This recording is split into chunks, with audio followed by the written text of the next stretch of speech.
N, D. C'est quoi le pendu? Le pendu is French for hangman. I'm pretty sure you're all familiar with this game, so I'm not here to explain how to play the game, but more about the benefits for spelling. And if you go to number 28 of this book, I'm explaining how you can play Hangman with different scripts and different writing systems.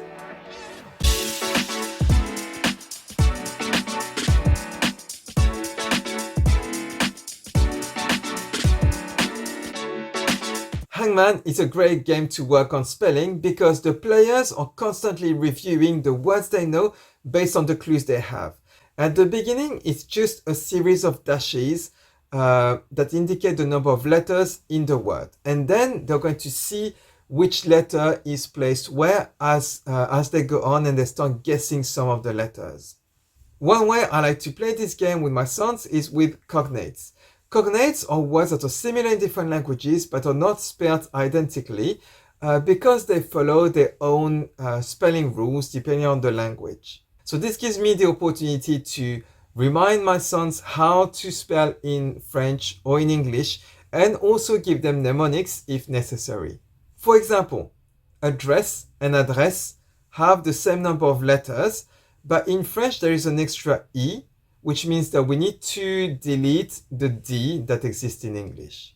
One of the difficulties of the French language is that we have silent letters at the end of words. We also have double letters. We also have graphemes that are spelled with different letters, such as the sound O that's spelled E-A-U or A-U or simply O.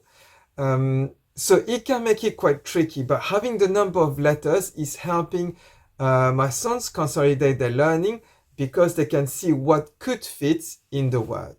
Depending on your language and the script you use, you might have different difficulties. So in the Parent's Guide to Raising Multi-literate Children, I explain how you can play this game with Japanese or Korean.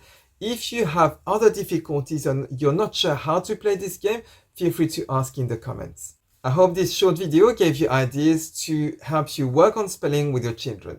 As always, if you enjoyed this video, please like it and share it around. And if you're looking for more ideas to help you foster your languages in a fun way, I invite you to check out our books, The Parent's Guide to Raising Multi-literate Children and the Toolbox for Multilingual Families. I'll see you next time, and until then, keep playing, learning, and having fun with all your languages.